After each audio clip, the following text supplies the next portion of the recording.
Assalamu alaikum warahmatullah. Barkanmu da warhaka. Yau ma ga mu da ɗauke da sabon darasi wanda zai matuƙar amfani kuma zai taimaka.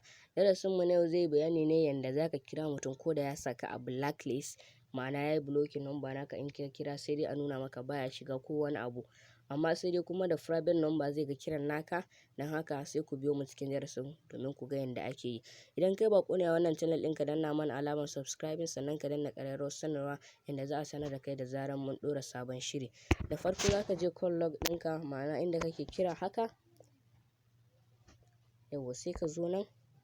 Idan ka zo nan za ka danna #31#, ma'ana kamar haka. Sai ka sa number shi a ƙarshe.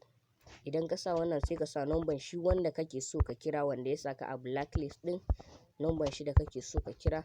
Idan ka saka sai ka kira shi, to direct zai je kamar haka. Misali mai wannan number ya sani a blacklist.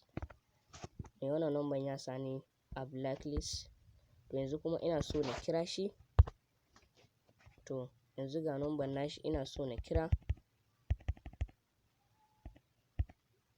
Wannan shine number shi, to ina so na kira, sai sa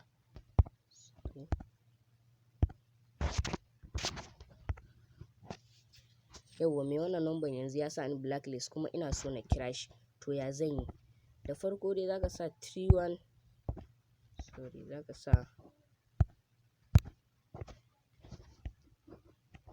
#31#, sai ka sa number shi a gaba, wanda yanzu da zaran ka kira za ka ga ya je maka.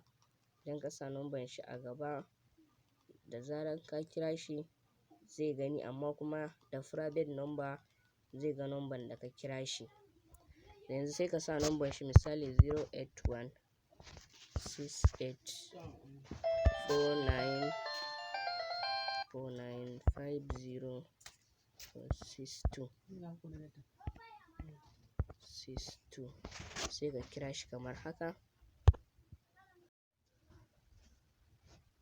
To kiran zai tafi, amma da private number zai gani, ko da alhalin ya saka a blacklist.